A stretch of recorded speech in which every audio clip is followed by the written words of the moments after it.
वाणी द्वारा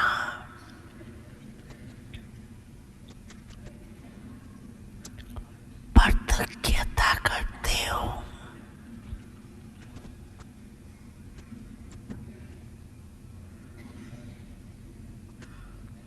वाणी का प्रभाव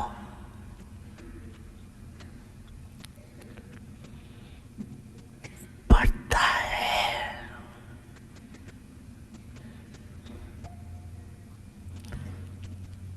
उससे भी ज्यादा प्रभाव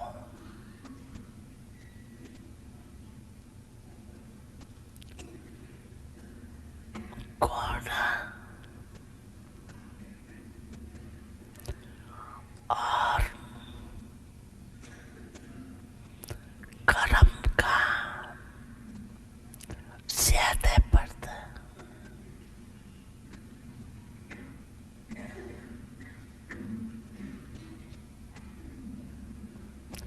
हर एक बच्चे के नैनों से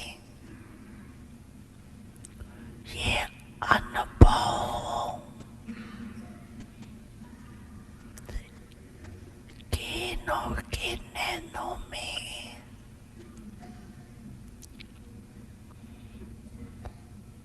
कोई विशेषता है।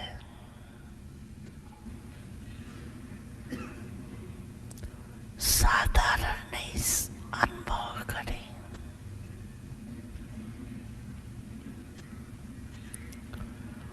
अलौकिक है।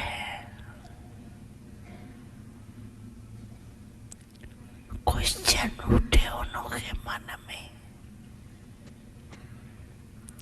ये कैसे बने, कहाँ से बने। स्वयं ही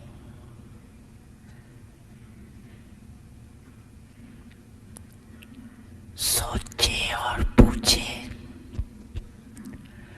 कि बनाने वाला कौन। जैसे आजकल के समय में भी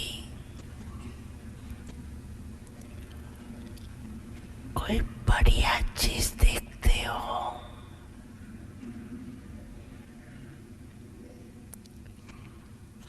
तो दिल में उठता है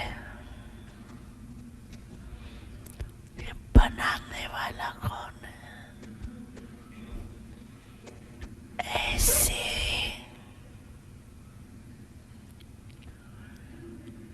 अपने बाप समान बनने की स्थिति द्वारा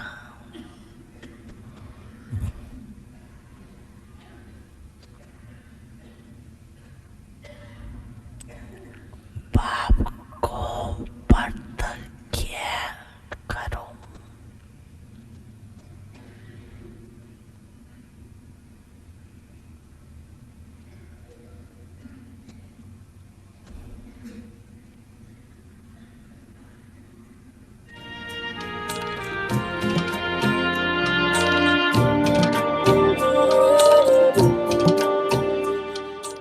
अच्छा,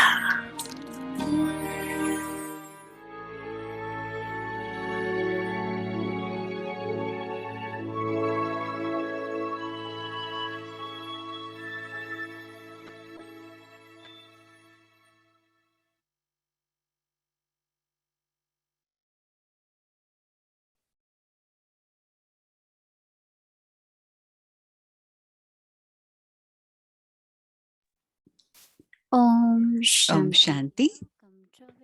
अव्यक्ति परिवार में आपका स्वागत है। आज दूसरा दिन है। दूरान दृष्टि की आवाज दादी प्रकाश मणि जी के आवाज में, अल्फाजों में, भगवान मुझे क्या करना चाहता है, मुझसे क्या करवाना चाहता है, अभी हम मोहिनी दीदी से सुनते हैं।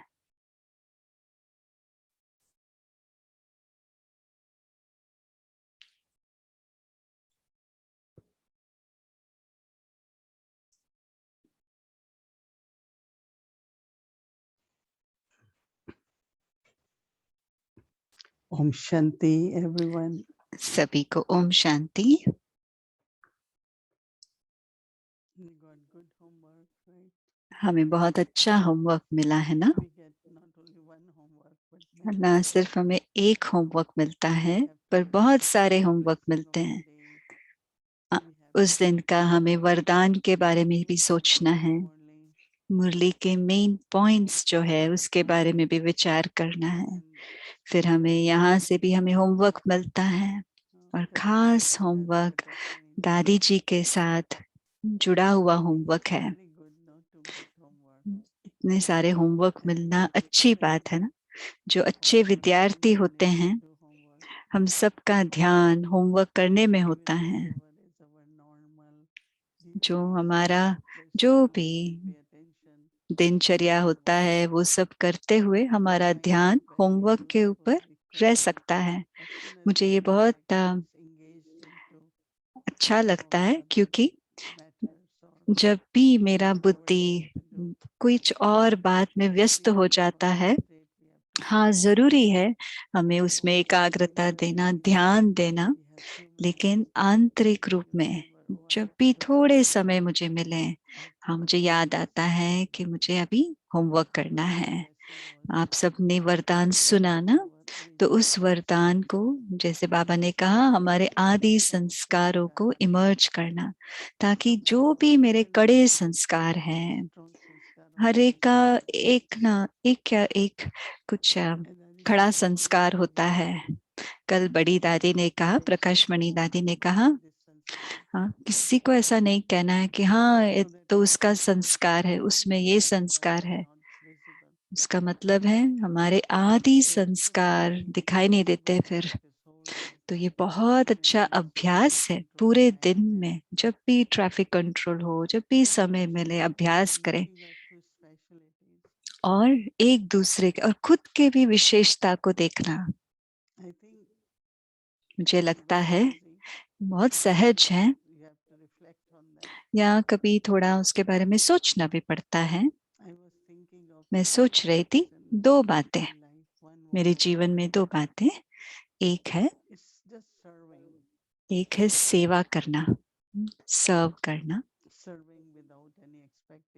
बिना कोई अपेक्षा के निस्वार्थ भाव से सेवा करना। मुझे भी मैंने ये ध्यान में आया कि वो मेरे अंदर बहुत था, खूब सेवा करनी है। जब मैं छोटी थी, टीनेजर्स थी, तो भारत में दो वॉर हुए थे, युद्ध हुए थे, एक पाकिस्तान के साथ, एक चाइना के साथ। तो बहुत सारे जो ट्रेन वापस आते थे उसमें घायल सिपाही आते थे। तो मेरे लौकिक घर के पास एक स्टेशन था, और जब भी वो ट्रेन आता था, उसमें जो घायल सिपाही आते थे, तो एक मिनिस्ट्री होता था, तो उसके एक मिनिस्टर की पत्नी आती थी, वो मेरे साथ बहुत सखी के फ्रेंड के तरह थी। तो हम टी का एक स्टॉल बनाते थे, ब्रेड रखते थे, उनको सेवा करते थे। पर मुझे ये बहुत ये संकल्प आता था कि लोग इतना दुख क्यों उठाते हैं। तो फिर जब ज्ञान मिला और समझ में आया, तो मुझे लगा कि सभी अगर ये ज्ञान समझ जाए तो उनका दुख दूर हो जाएगा। तो मुझे ये संकल्प आता था कि ये सेवा करनी है, कि भगवान से कैसे जुड़ जाए और उनके सब दुख दर्द मिट जाएंगे। एक बहुत गहरा और स्वाभाविक रीति से एक भावना जो आती थी, वो थी भगवान के प्रति प्रेम भरी भावना। हमेशा मेरे अंदर वो एक दिव्य शक्ति का अनुभव होता था। माता पिता भी थे, शांति और प्रेम भी था। जब हम भक्ति करते थे, पूजा पाठ करते थे, देवताओं की करते थे, पर आंतरिक रूप में तो मैंने हमेशा भगवान को प्रकाश के रूप में देखा। तो भगवान के प्रति प्रेम था और जब भगवान के प्रति प्रेत होता है तो सेवा भाव आता है, सेवा करना चाहते हैं। दोनों का आपस में जोड़ है, कनेक्शन है। एक है पूजा करना, दूसरा है भक्ति, शुद्ध भावना, वो भी बहुत जरूरी है। क्योंकि जो कुछ आप करें, अगर शुद्ध भावना, शुभ भावना से करते हैं तो उसमें बहुत ताकत होती है। और जो जिसकी आप सेवा कर रहे हैं उनका भी भला होता है और खुद को संतुष्टता भी आती है। तो सच्ची सेवा वो है, उसमें थोड़ा त्याग भी करना पड़ेगा, पर हम कर पाएंगे। और भगवान को जानना, जितना वो भक्ति मार्ग में है, और एक है भक्ति मार्ग में होना, दूसरा बाबा के बनना। जो कुछ मुझे भगवान को अर्पण करना है वो भी उस क्वालिटी का होना चाहिए। हमें जो कुछ भगवान को अर्पण करना है वो भी उस क्वालिटी का होना चाहिए। मैंने कभी कोई जॉब नहीं किया, कुछ तनख्वाह नहीं आई, पर जो कुछ मुझे मिला, मैं यही संकल्प आता था कि मुझे कहीं दान देना है या गरीबों को मदद करना है। उसके बाद जब बाबा की बनी तो बाबा का ही। जब आप भावना से करते हैं, पर वो क्वालिटी, जब आप भोग भी ऑफर कर रहे हैं, सब कुछ साफ स्वच्छ, थोड़ा भी भले बनाए।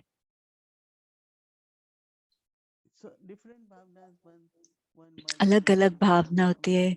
लंदन में एक भावना, माता की भावना थी, जब भी मार्केट में नया फल निकलेगा वो बाबा के घर लेकर आएंगे। ये पहले हम बाबा को ऑफर करेंगे, फिर हम उसको खाने लगेंगे। तो ये अर्पण करना भी भावना से उत्पन्न होता है। हम जब अमेरिका आए,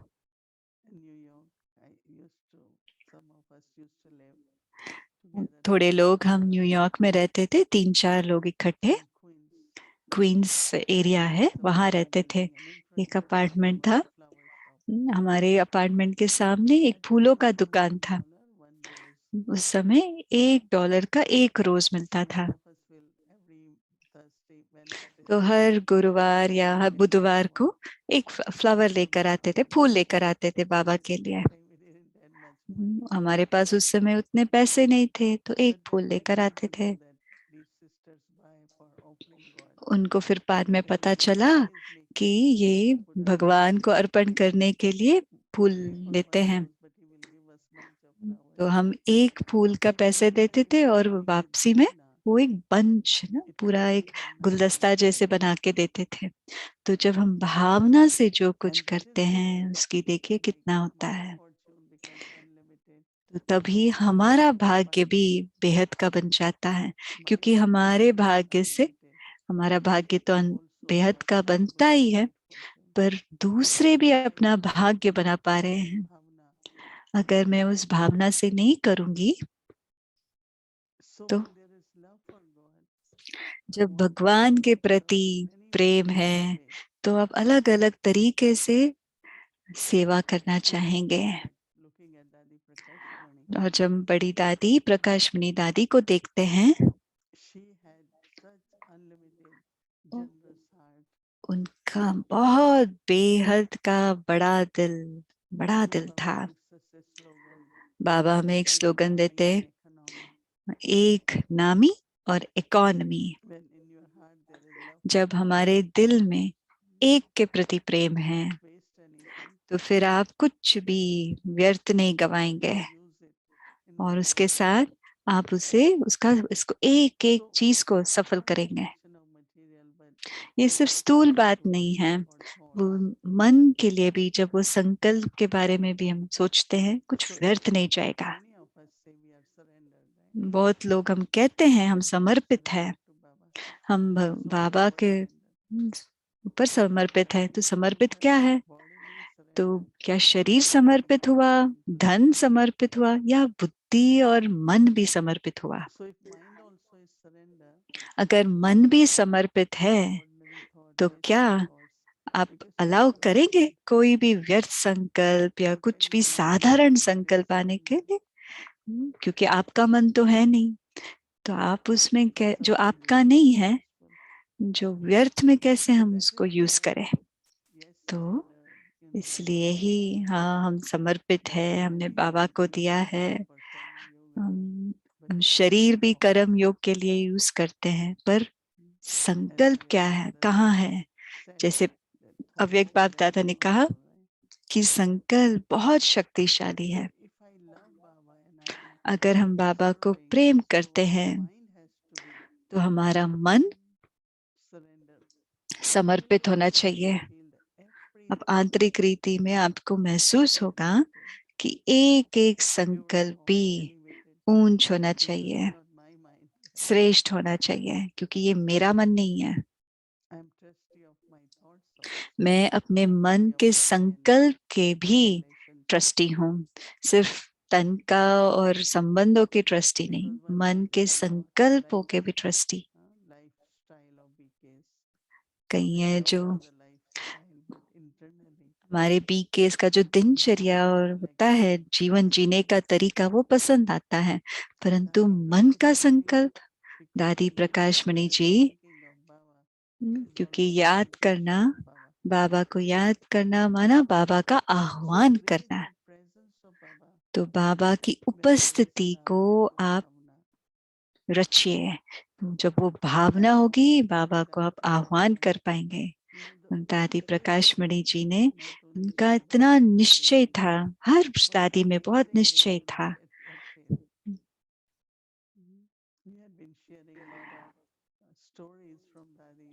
हम बहुत सारी कहानियां दादियों का बारे में आप सुना रहे हैं। जो कुछ बाबा ने कहा उनको पता था कि होगा और हमें करना है।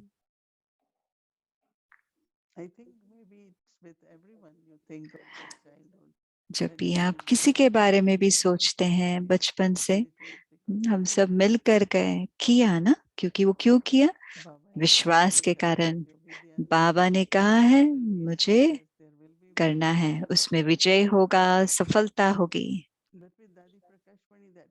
दादी प्रकाश मणि में वो बहुत स्वाभाविक रीति से वो प्रत्यक्ष होता था। आज का जो थीम है, भगवान क्या चाहता है मैं करूं, मैं भी बाबा को हमेशा पूछती हूँ, बाबा आगे क्या करना है? ऐसे नहीं कि मैं अभी क्या कर रही हूँ, हाँ बिजी हूँ, काफी है करने के लिए। नहीं बाबा, आप क्या चाहते हैं, मैं आगे और क्या करूं?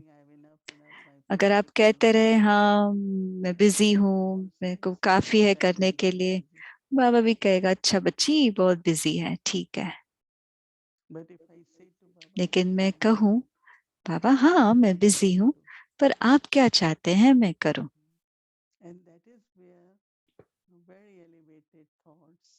तभी श्रेष्ठ संकल्प, बेहद के संकल्प आएंगे।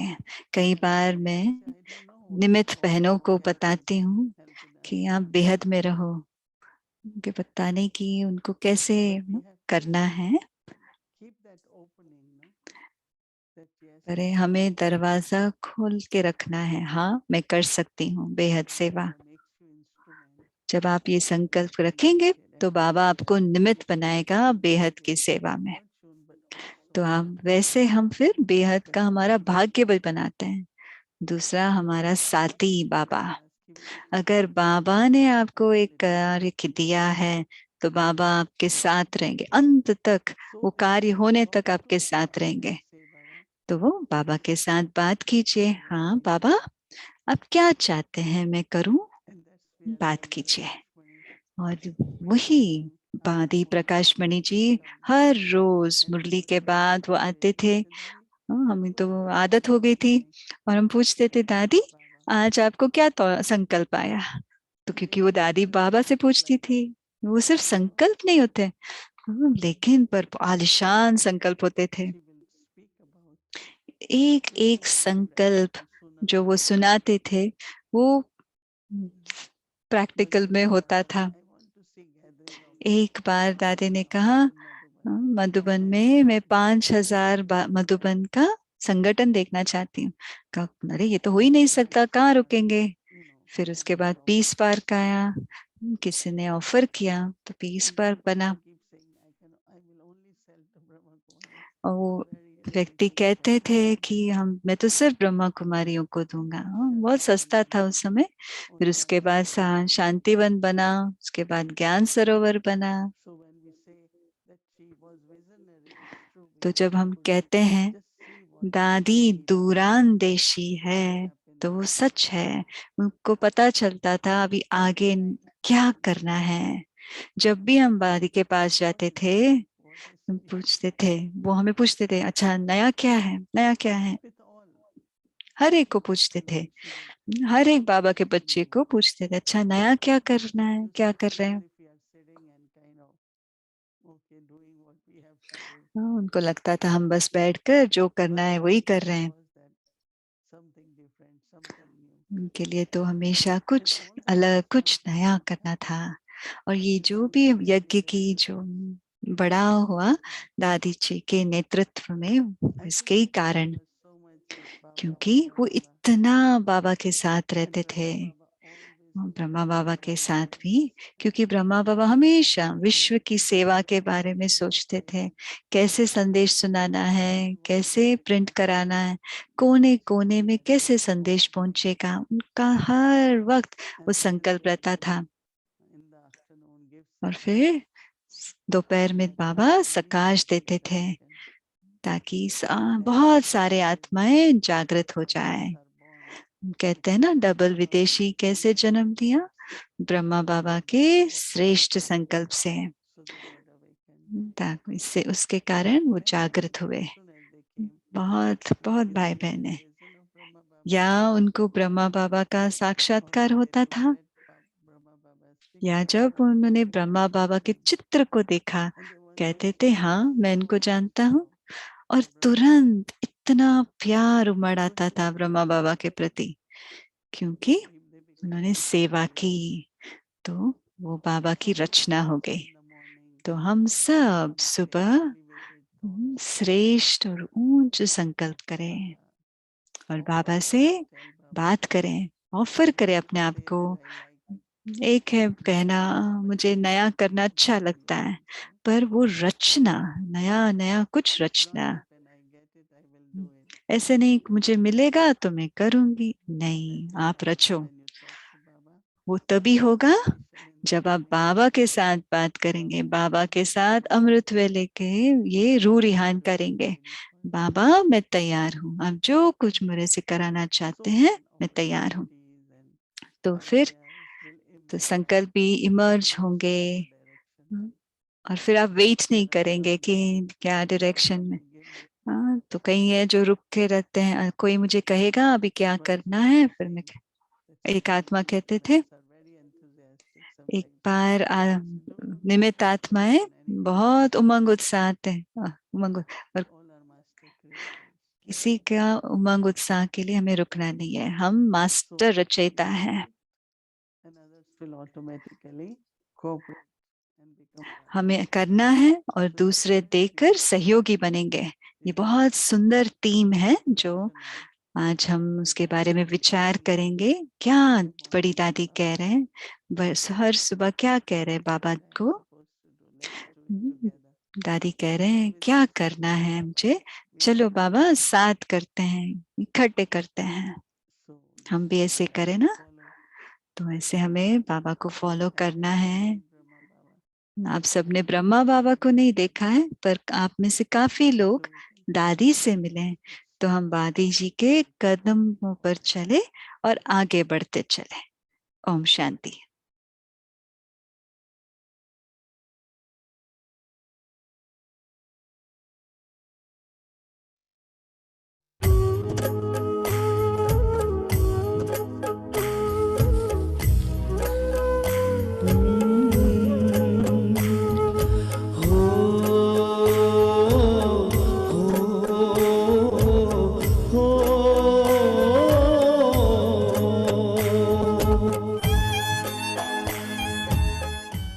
आत्मा हो देखो, आत्मा हो बोलो, आत्मा हो बात करो, आत्मा की दृष्टि रखो। इसकी निरंतर याद की यात्रा कहते हैं। बाबा ये नहीं कहते कि बैठ के करो, पर इसको ही निरंतर याद की यात्रा कहते हैं। चाहे बैठो चाहे उठो। तो जब हम उसी में रहते हैं तो रावण की छाया क्यों हमारे पास आएगी? आप कहते आएंगी, मैं कहती हूँ नहीं आ सकती अगर हम सदैव ऐसी अपने को दृष्टि में पका रखे तो।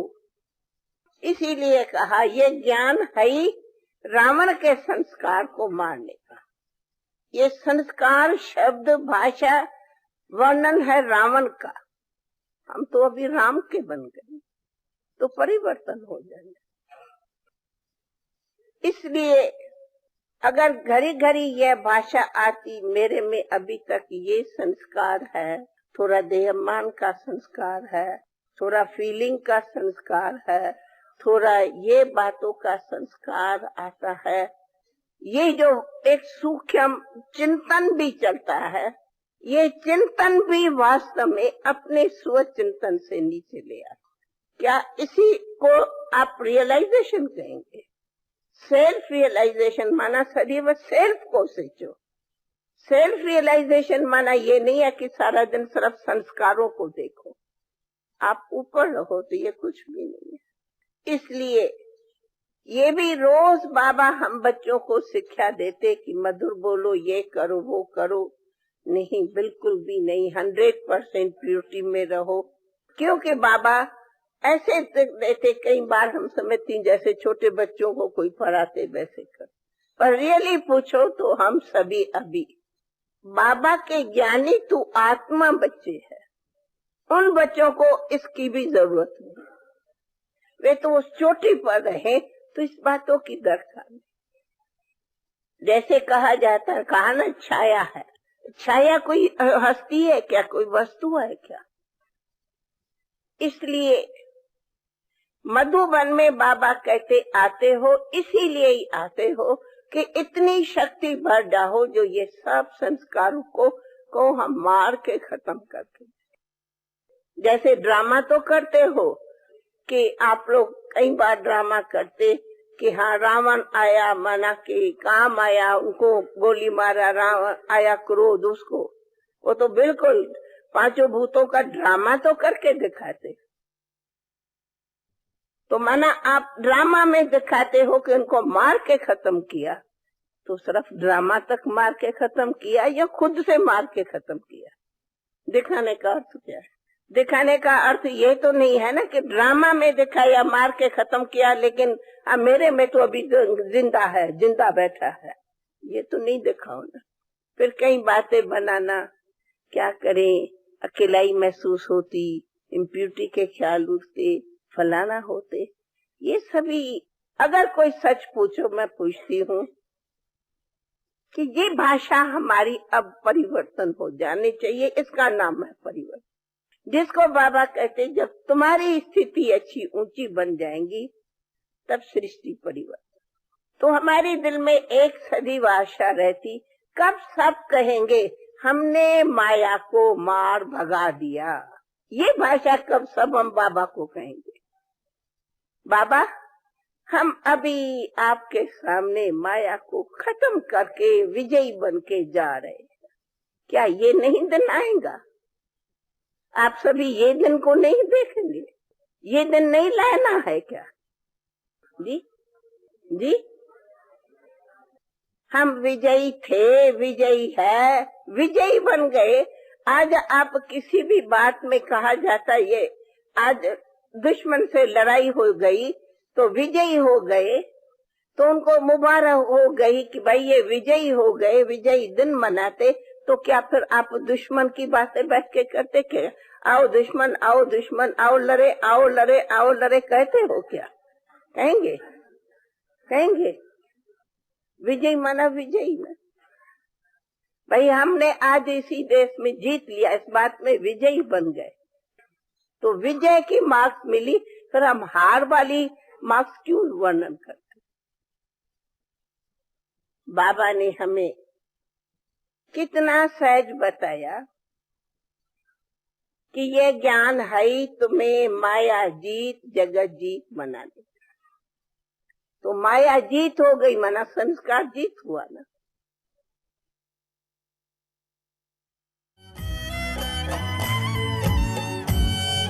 दादी ओ मीठी दादी, किया हमको प्यार कितना, किया हमको प्यार कितना, किया हमको प्यार कितना।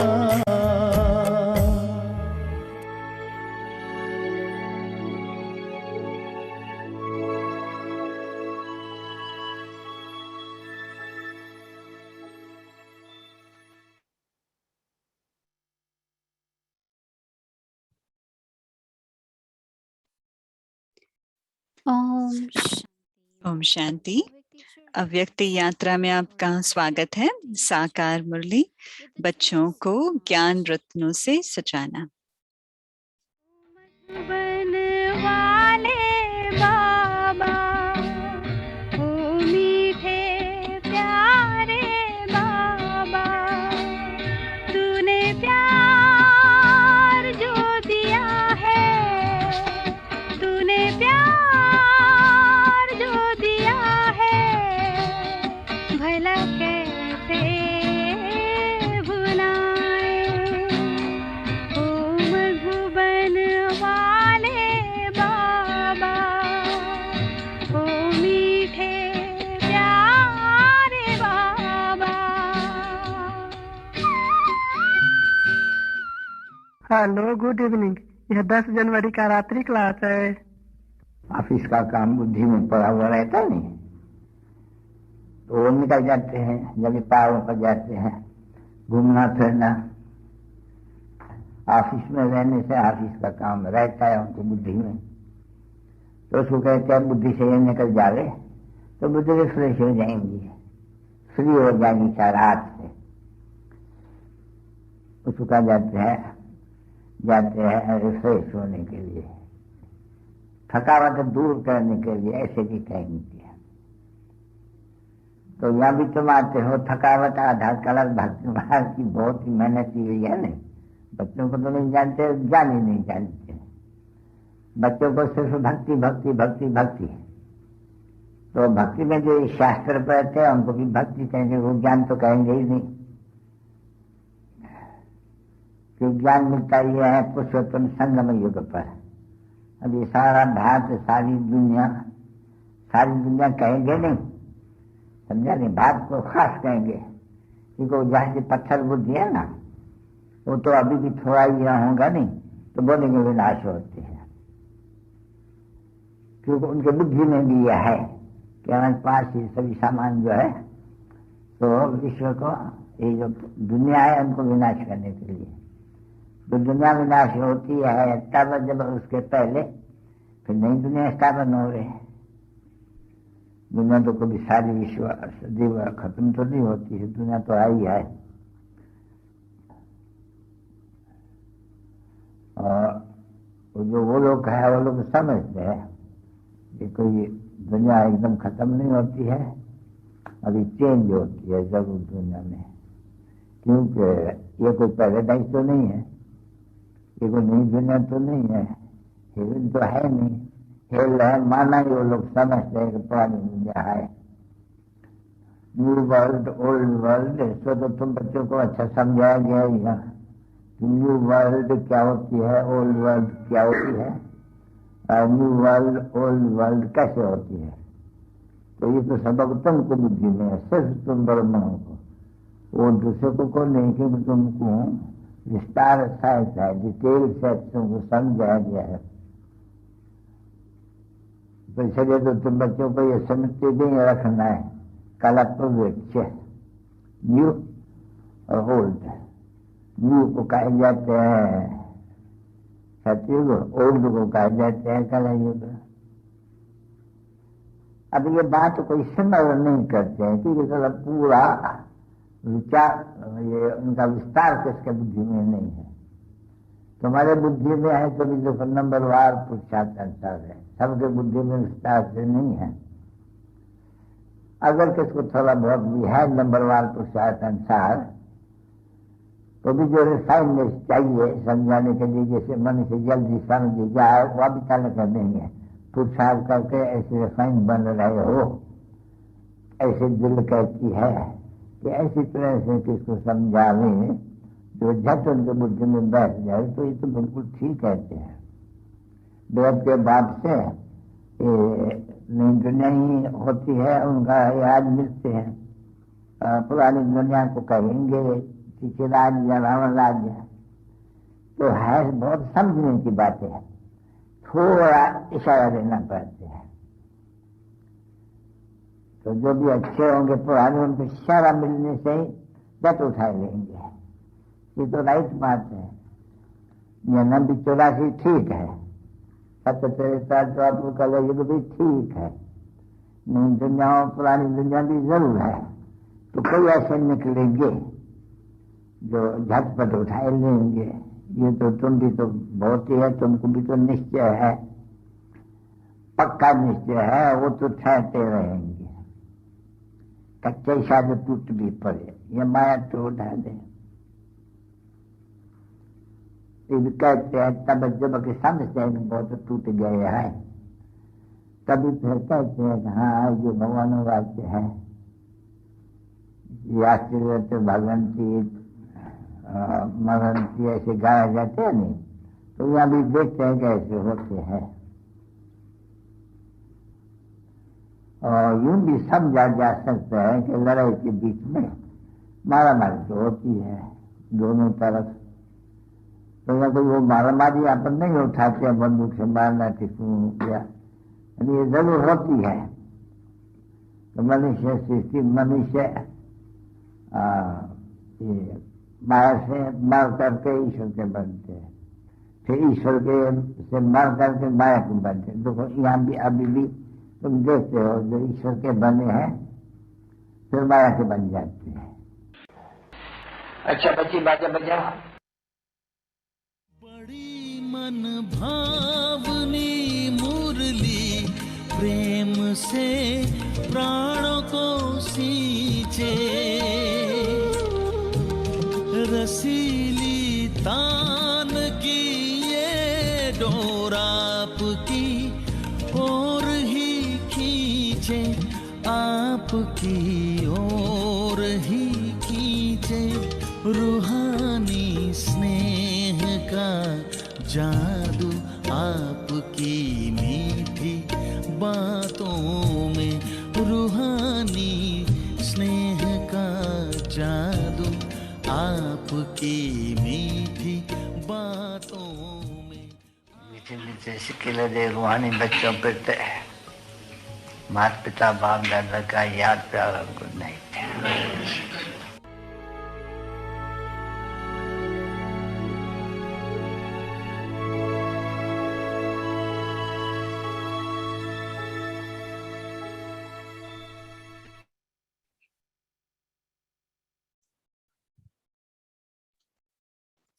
ओम शांति।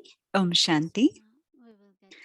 अभी हम कल का होमवर्क हम लेते हैं। दादी के बारे में और भी हम जाएंगे। अभी हम फरिश्ता बहन गायत्री बहन को बुलाते हैं। ओम शांति।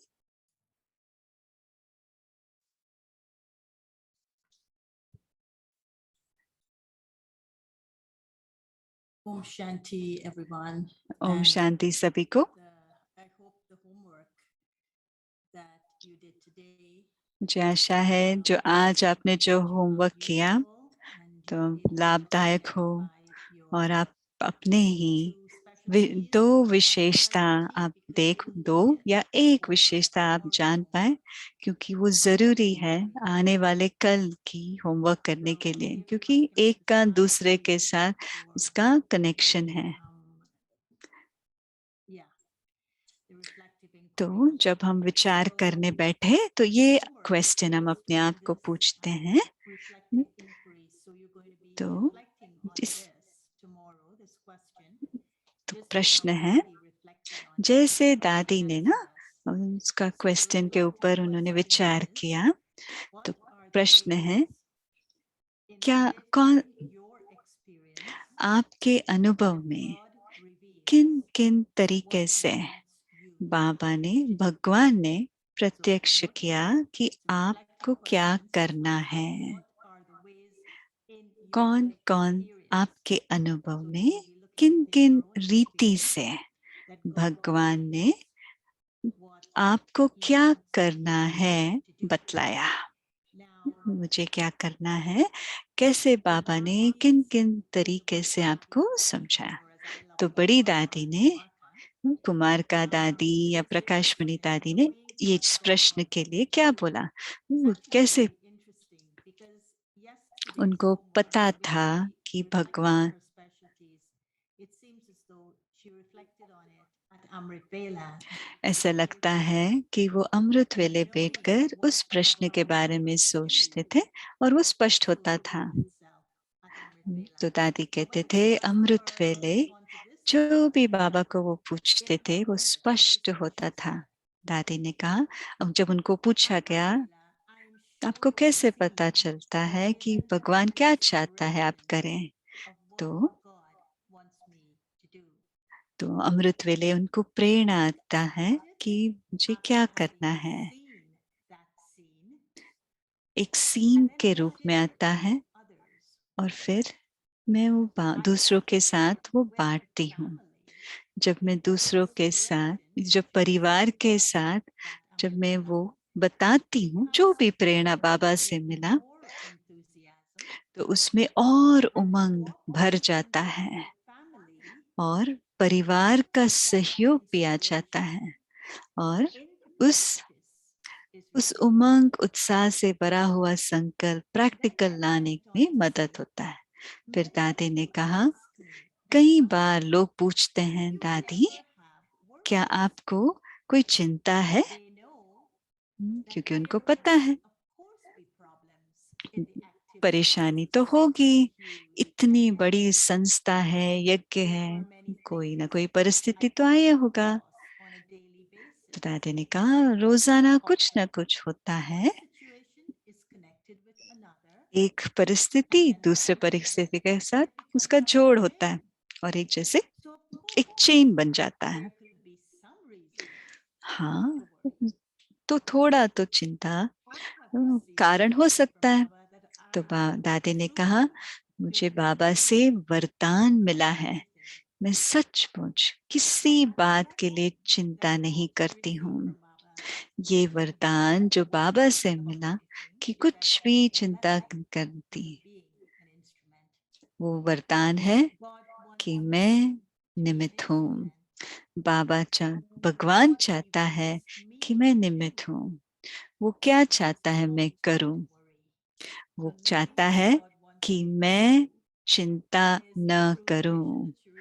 तो दो तरीके से, एक उनको सीन और दूसरा बाबा भगवान क्या चाहता है वो करे कि वो चिंता ना करे। चिंता करने वाला वो बैठा है तो मैं क्यों चिंता करूं, उसकी रचना है, बाबा का रचना है, तो बाबा को चिंता करनी चाहिए इसके बारे में। अगर बाबा मुझे कहते हैं कि ये कार्य करो तो मैं वो करूंगी। बाबा है जो करन करावन हार है, मैं तो निमित्त हूँ। अगर कुछ अच्छा है तो बाबा है, बाबा उसकी महिमा करते। अगर कुछ गलत है तो बाबा बैठा है, बाबा बताएंगे। दादी में इतनी गहरी रीति से मैं निमित्त हूँ वो भरा हुआ था। हाँ, मैं जरूर सोचती हूँ कि कैसे करना है, क्या करना है, पर मैं चिंता क्यों करूं? चिंता चिता के बराबर है, मैं कभी चिंता नहीं करती। और हमारे तरफ देखा और पूछा, आपने कभी देखा है कि मैं चिंता करती हूँ? मेरा भगवान ने मुझे सब चिंताओं से मुक्त कर दिया है, तो मैं क्यों चिंता करूं? तो ये बहुत सुंदर बात है। अमृत वेला उनको जैसे कि वो सीन दिखाई देता है। और दूसरा हम बहुत बार करते हैं, क्या करते हैं, चिंता करते हैं, और दादी कभी नहीं। और फिर जब दादी ने हम सब की तरफ मोड़ के देखा और कहा, आपने कभी देखा है कि मैं चिंता करती हूँ? तो एक है बाबा क्या चाहते हैं, एक बड़े बड़े रूप में हमें क्या करना है और छोटे छोटे रूप में हमें क्या नहीं करना है। और कल की धारणा में जो करना है, दादी जी की धारणा जो थी, और हम भी अपना धारणा बनाएंगे कल सुबह। अमृत वेले दादी जी कह रहे हैं, अमृत वेले उनको भगवान क्या चाहता है मैं करूं, वो एक सीन के रूप में आता था। हर रोज बाबा मेरे कानों में बात करते थे, बच्ची तेरे भाने सबका भला है, आपकी चढ़ती कला माना सबका भला। तो कल आने वाला कल का होमवर्क तो हमें और भी दादी जी के नजदीक लेके आते हैं, कैसे वो निमित्त बनकर सब धारणा वो धारण किए थे। तो कल का होमवर्क उनको कैसे पता चला कि बाबा क्या चाहते थे वो करे, कोई भी दिन कोई भी समय वो क्या करे, उनको कैसे पता चलता था। अभी हम उसके बारे में विचार करें और अनुभव करें कि दादी दूरांदेशी